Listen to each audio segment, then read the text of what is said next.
supplement that had something in it, and I did not check with the medical staff before taking it.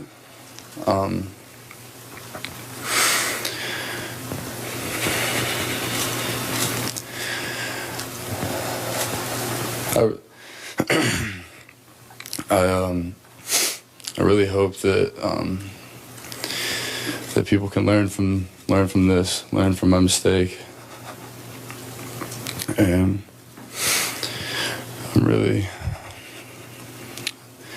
really sorry to everyone. I'm just really sorry. That was Florida starting quarterback Will Grier suspended for 1 year after testing positive for a performance-enhancing drug. And as you just heard, he said he took an over-the-counter supplement. Skip, what's your reaction to that apology? Stephen A., my reaction is I have a problem with it. And I realize Will Grier is a young man. He's a student athlete. But let's be clear about this and honest about it. He's also part of the billion-dollar business, the highly publicized business that is college football. And if he's, as he says, I really hope that people can learn from this. If that's what you think, Will, then you need to come completely clean here. You need to give us details. You can't skirt this issue. You got to lay it on the line, because being as vague as you were in your explanation, in my mind, just creates more doubt. He did say, as Molly points out, that he took an over-the-counter supplement that had something in it. Some news outlets reported the something was this. We reported here at Espn that's not it. So I have no idea what it was. I don't know, Stephen A., but I would like to know. And I believe if Will Grier really wants us to learn from this, he should come clean with the details of, I went to GNC and bought this product which had this in it, or I went to Vitamin Shop and bought this product that had this in it, or I went to my neighborhood supplement store and I bought this product that they sell over the counter, and mistakenly I didn't clear it with my medical people at the University of Florida. It had this in it. Do you know how many times I've heard this explanation, which has often been an excuse? This is getting age-old now. I've heard it way back to Jim Miller when he was with the Chicago Bears back in the late 90s. It's becoming an age-old dodge in all of sports, and I consider this partially professional sports.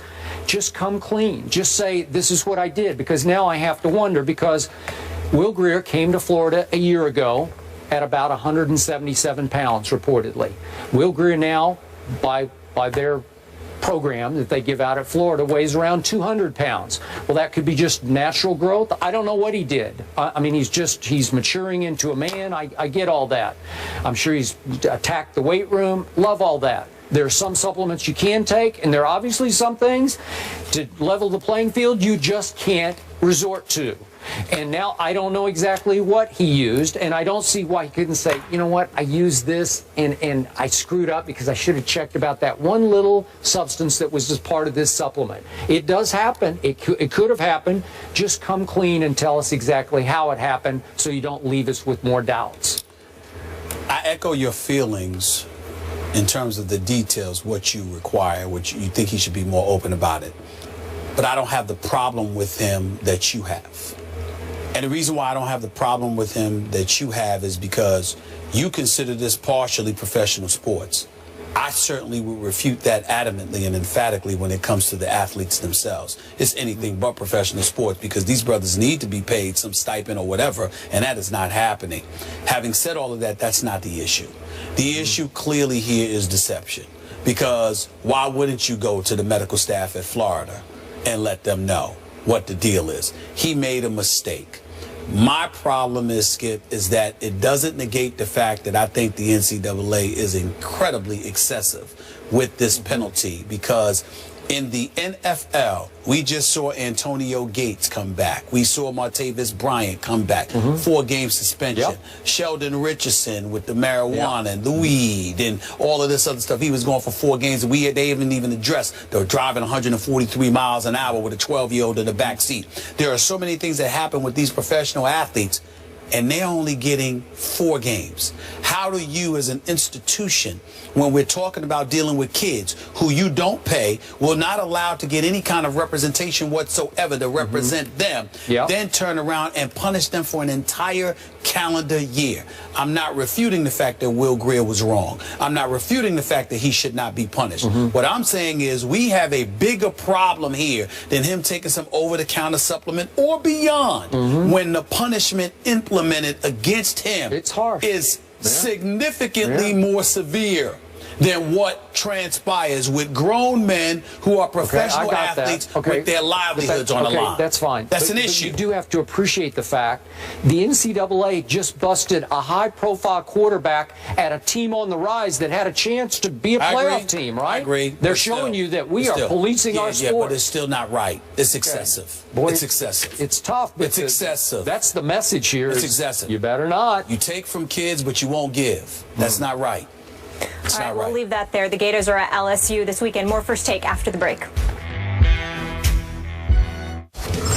The U.S. national team stays busy in a friendly against Costa Rica at Red Bull Arena in New Jersey. That is 6:55 Eastern on ESPN tonight. Guess what? I had to work my Cowboys into the show. Oh, good. Jerry Jones is a Libra, like someone else, and he's 73 today. And Happy birthday, Jerry. someone else has a birthday tomorrow, Stephen A. Smith. Yes. And by the way, do you realize Jerry was younger than you are when he bought the Cowboys? He was 46. But he hasn't won a Super Bowl in 20 years. So with this, Jerry, I will say this. Happy birthday to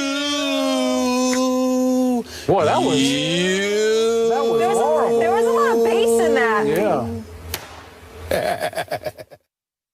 Bell seeking space. Bell trying to go over the top. He fights to the goal line. He's in for the touchdown at the gun.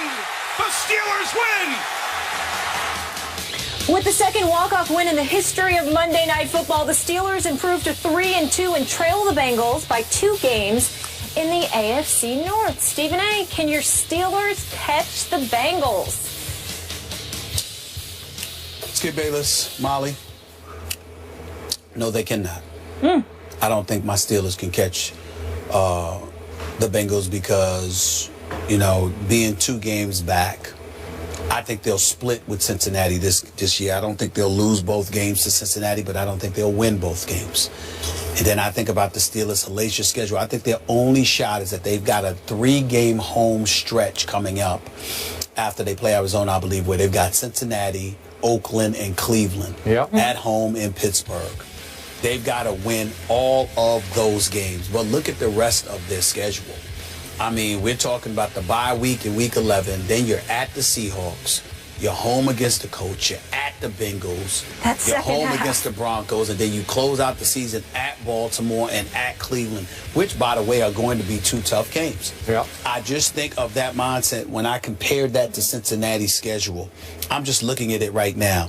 I guess Buffalo will be tough this week. We'll see what happens. But obviously, Cincinnati can win that game. You're at Pittsburgh.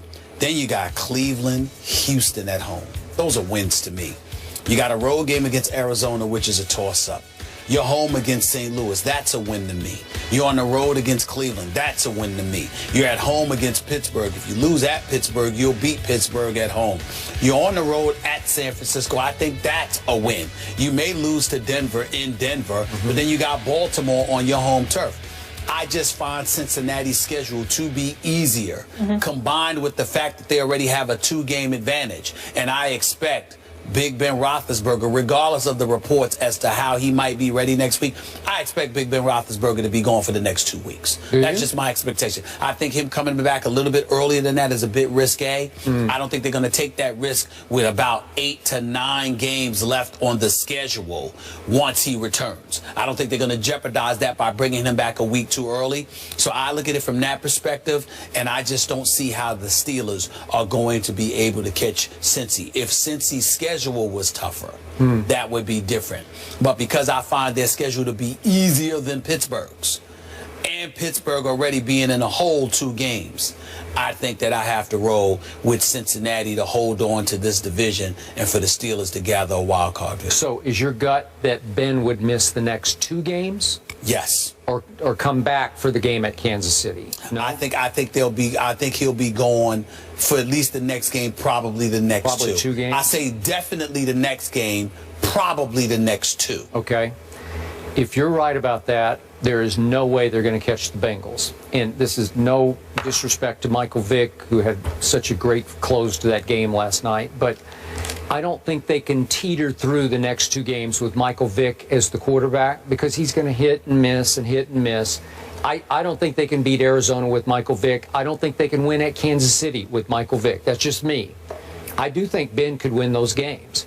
And from just watching Ben throw before the game last night, again, they said he's never worn a knee brace before, but I will bet you if it were left up to Ben, which it probably will not be, but if it were left up to Ben watching him throw last night, I'll bet you he wants to play against Arizona. They're saying there's an outside chance he could play against Arizona. If he does, I think it would lift the whole team up to the point they could beat a very good Arizona team. It's his left leg injured, is it not? No, I'm not sure about that. I think it's his left leg. Yep. Because when you're throwing right-handed, you're using your left. Well, either way, leg. you're using both of them, but you're really pushing off your right. Well, if you're right-handed, you're actually using your left leg to fling that football. You're actually using your left leg. Right. And so for me, when I look at it from that perspective, I think that leg has to be healthier. And I think it's risky. That's right. It is his left leg. So if you're throwing right-handed, but your plant leg you're planting your left leg. No, you're throwing off your your right leg. No, you're not. It's your left. It's your left. You throw off your front foot? Yeah. You're throwing off. You're using your left leg as leverage. When you're throwing right-handed, you're planting with your left leg. That's what you're doing. But your drive leg is your right leg. Well, I'm just saying that. Okay. Yeah, but I'm saying you're planting your left leg. Okay. That leg is very, very important. And I think to rush him back would be incredibly risky. So I don't think they're going to do that. Just get hurt I see the Steelers, like I told you before, that Michael Vick was coming into these 4 games: Baltimore, San Diego, Arizona, Kansas City. I said that they would go 2-2, and I still stand by that. I don't know which game yet, but I think Pittsburgh will win one of the next 2 games. With Michael Vick. With Michael Vick. One of the next 2, not both. I do not see it. Not both. If Ben could come back and stay upright, obviously, I think they could go on a run here and win 5 in a row. Because as you point out, it's Arizona, Kansas City, and then those 3, the Bengals are not a winnable home game, but they are at home. Yes. So you could rip off 5 straight wins and get to 8-2. And at that point, listen, that game at Buffalo, if Buffalo ever gets its weapons back, and I don't know what LaShawn's going to do, I don't know what Sammy Watkins is going to do, but they are still an incredibly dangerous team at home as it starts to get a little colder up there. I agree. Tyrod was sensational. Well, I can't worry about the cold. I can't worry about the cold weather because that's one thing Cincinnati should be accustomed to. I'm with you, but again, is that a tricky game? What if they lost that and then they lost to Ben at Pittsburgh? All of a sudden, we'd be tied. It would change everything. I just don't see the Steelers making up 2 games without Big Ben being in the lineup earlier. I understand what you're saying, but basically where you and I differ is that I don't believe that Big Ben is going to be rushed back. And as much as I respect Cincinnati, as much as I picked Cincinnati to beat your Seahawks this past Sunday, I'm not saying they're invincible, because defensively, they're 10th in points allowed. They're pretty good on defense, but they're not shut down on defense. They're actually 21st in yards allowed. So my point is, I love all their weapons. I love their run game. I love their receiving core, obviously with AJ and Eifert. But still, can you bet on them in the postseason, Skip? But no, I'm just confining it to the rest of the regular season. Can you bet on them to go what? 16-0? No. Can you bet on them to go 14-2? No, you can't. They're going to lose it. They have to go to Arizona and go to Denver. But can you bet on the Steelers going 13-3? No, I don't see Cincinnati losing more than 3 games this year. Really, boy, at Arizona, at Denver. The way that they're playing, I don't see them losing more than 3 games this year. I just want to see if they can get over the hump in the postseason. Well, that's what I'm saying. It means nothing. I'll give them all the respect and the credit in the world for what I think they're going to do in the regular season, because I think Cincinnati is incredibly talented. What I don't believe, and I love to see my man Pac-Man Jones doing what he's doing, but I don't believe for 1 second I got to see Andy Dalton in the playoffs to believe it. I don't care about this transformation. Everybody's talking about how there's something different. There's something different in his eyes, and Hugh Jackman. Jackson has instilled a level of swag in him and all of. Yeah, that's all nice, good and dandy from September through December. Yep. Come to me come January about Andy Dalton. I'm not interested in anything I see before and that. I think you agree with me. I thought the Seattle loss at Cincy was more about Seattle than it was about Cincinnati. I agree. Yep. Okay. That's fair. All right, moving on, we go back to college. Charlie Strong gets a big win, so is his hot seat cooling off? We'll discuss the Longhorns when we come back.